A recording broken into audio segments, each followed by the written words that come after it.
Olá pessoal, esses dias eu perguntei aos meus alunos se havia alguém que não tinha telefone celular. Ninguém respondeu, todos tinham. Fazer esta pergunta a você não é necessário, porque é muito provável que você esteja vendo este vídeo em um smartphone.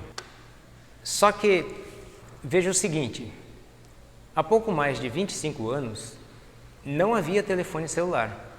A primeira vez que eu atendi a um telefonema, eu tinha 16 anos. O telefone tocou, eu olhei para um lado, eu olhei para outro lado, não tinha ninguém. Falei, putz, eu vou ter que atender. Até aquele momento eu nunca tinha chegado perto de um telefone. Daqui 5 anos, tudo vai estar diferente. É incrível como a tecnologia evolui muito rapidamente e parece que isso não vai ter fim. Não sei se vocês já pensaram, por que demorou tanto tempo para a evolução tecnológica acontecer? Não só nas telecomunicações, mas no transporte, na medicina, na produção de alimentos, na exploração do espaço, nas diversas áreas da engenharia. Quando nós perguntamos de onde vieram as primeiras ideias filosóficas, as sementes do pensamento ocidental, não temos a menor dúvida quanto à resposta: da Grécia Antiga, em particular do período entre 500 e 400 anos antes de Cristo. O início dessa aventura intelectual é marcado pelo aparecimento dos filósofos pré-socráticos, que acreditamos terem sido os primeiros a tentar responder às questões sobre a natureza usando a razão. Os conceitos postulados pelos filósofos gregos, durante milhares de anos, eles não foram contestados. Também não foram testados experimentalmente. Eles eram aceitos. E nesse período, durante milhares de anos, a tecnologia ficou estacionada. O máximo que acontecia era alguém melhorar um pouco o design de uma enxada, por exemplo, coisa assim. Até que, por fim, alguém deu o start. E esse é o nosso tema de hoje, o despertar da ciência. Aristóteles, filósofo grego, ele disse que uma bola de tênis cai mais devagar do que uma bola de chumbo. Não foi bem assim que ele disse, porque Aristóteles não conhecia uma bola de tênis. Mas ele disse que objetos diferentes caem com velocidades diferentes. As pessoas aceitavam essa explicação sem questionar. E foi assim durante muitos séculos. Ninguém pensou em fazer uma experiência para comprovar se aquilo que Aristóteles havia falado estava certo, a não ser Galileu Galilei. Galileu Galilei, ele foi um italiano que nasceu em Pisa, aquela cidade onde tem uma torre que ela é inclinada. Galileu nasceu em 1564 e ele morreu em Florença, também na Itália, em 1642, no mesmo ano em que nasceu Isaac Newton, na Inglaterra. Galileu, ele desconfiou das ideias de Aristóteles e começou a bolar algumas experiências para ver o que acontecia. Diz a lenda que ele subia na Torre de Pisa e de lá ele soltava objetos para medir o tempo de queda. Não há registros que comprovem que ele realmente subia na Torre de Pisa, mas certamente ele fazia essas experiências, inicialmente soltando os objetos para caírem na vertical. Mas ele tinha problemas para verificar o tempo de queda porque não dispunha de ferramentas que nós temos hoje, instrumentos para medir com precisão esses tempos. Então ele teve uma ideia um pouco melhor, de usar um plano inclinado. O teste que nós fizemos no início deste vídeo, nós repetimos a experiência que Galileu fez há quase 400 anos atrás. Em um plano inclinado, a queda dos objetos se dá mais devagar, então fica mais fácil da gente observar e tirar as conclusões. Galileu percebeu que os objetos caem ou descem pelo plano inclinado em movimento acelerado. Começa numa velocidade e vai aumentando cada vez mais. E que não havia muita diferença entre os objetos mais pesados e mais leves.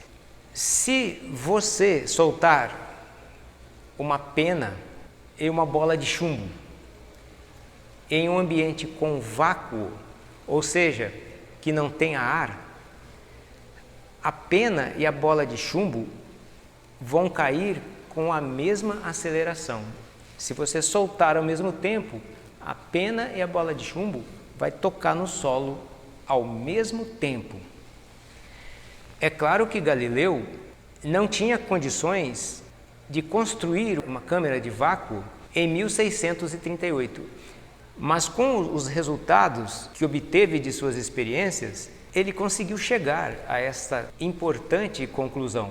Hoje, quando nós vemos uma bolinha descendo por uma canaleta num plano inclinado, parece algo tão simples, mas essa experiência feita por Galileu no início do século XVII marcou o despertar da ciência moderna. Quase 2000 anos depois de Aristóteles dizer que não era daquele jeito, Galileu provou que Aristóteles estava errado neste aspecto, através da realização de uma experimentação prática. Sabemos que Galileu teve problemas com a justiça, a Santa Inquisição, e terminou os seus dias em prisão domiciliar. Foi injustiçado, evidentemente, mas esse episódio não foi por causa desses experimentos que Galileu fez. Foi por outros motivos que vocês devem conhecer a história. Os filósofos do passado, eles pensavam. Penso, logo existo. Essa frase não é de um filósofo grego, mas de René Descartes, um filósofo e matemático francês que foi contemporâneo de Galileu. Eles viveram na mesma época. Descartes deixou a marca dele também no surgimento da ciência moderna. A célebre frase, que escrita em latim é cogito ergo sum, apareceu em uma publicação de 1637 com o título Discurso sobre o Método, e é repetida em outras publicações do Descartes. O Descartes ele fez a fusão da álgebra com a geometria. O método cartesiano que conhecemos tem esse nome em alusão a ele, que foi o criador. Eu não sei por que não se chama método descartesiano, né? Se é de Descartes. Este método consiste no ceticismo metodológico. Duvida-se de cada ideia que pode ser duvidada. Descartes instituiu a dúvida. Só se pode dizer que existe aquilo que pode ser provado. O próprio Descartes consegue provar a existência do eu. Penso, logo existo. A ciência moderna, que teve seu início entre os séculos XVI e XVII, tem um rol de personalidades importantes que, além de Galileu e René Descartes, encontra-se Johann Kepler, Tycho Brahe, Francis Bacon, Isaac Newton e muitos outros. Cada uma dessas personalidades deixaram a sua contribuição para o florescimento da ciência moderna, cuja produção de conhecimento, que é o que faz a ciência, resultou no avanço da tecnologia que vemos hoje. Galileu Galilei, pela ideia inovadora de pôr a mão na massa, de fazer experiências para extrair as suas conclusões e assim produzir conhecimento, é reconhecido como o fundador da ciência moderna. O método científico de Galileu está contido especialmente em duas obras: O Ensaiador, que ele dedicou ao seu admirador e amigo, o Papa Urbano VIII, que era o Papa da época. Galileu era amigo pessoal do Papa e talvez por isso ele não foi queimado com a sua heresia. Esse livro foi publicado em 1623 e teve um outro livro, Discursos e Demonstrações Matemáticas sobre Duas Novas Ciências, que Galileu publicou em 1638. Note o seguinte, todos esses cientistas, eles sempre publicaram os seus trabalhos. A gente vai voltar a falar isso nos próximos vídeos. A importância da publicação. A ideia central do método científico moderno, iniciado ali por Galileu com a sua experimentação, pode ser resumida nessa passagem de sua obra. A citação a seguir, então, é do próprio Galileu em um de seus livros. A filosofia encontra-se escrita neste grande livro que continuamente se abre perante os nossos olhos, isto é, o universo, que não se pode compreender antes de entender a língua e conhecer os caracteres com os quais está escrito. Ele está escrito em linguagem matemática. Os caracteres são triângulos, circunferências e outras figuras geométricas, sem cujos meios é impossível de entender humanamente as palavras. Sem eles, nós vagamos perdidos dentro de um obscuro labirinto. A Revolução Científica estabeleceu a ciência como a origem de todo o crescimento do conhecimento. Durante o século XIX, a prática da ciência se tornou profissional e institucionalizada, em modos que continuaram a ser usados no século XX e no século XXI. A história da ciência é marcada por uma cadeia de avanços na tecnologia e no conhecimento que sempre complementaram um ao outro.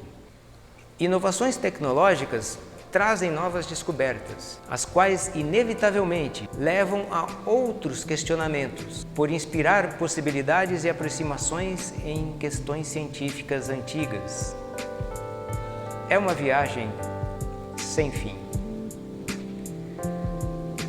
Não perca o nosso próximo vídeo. Até mais.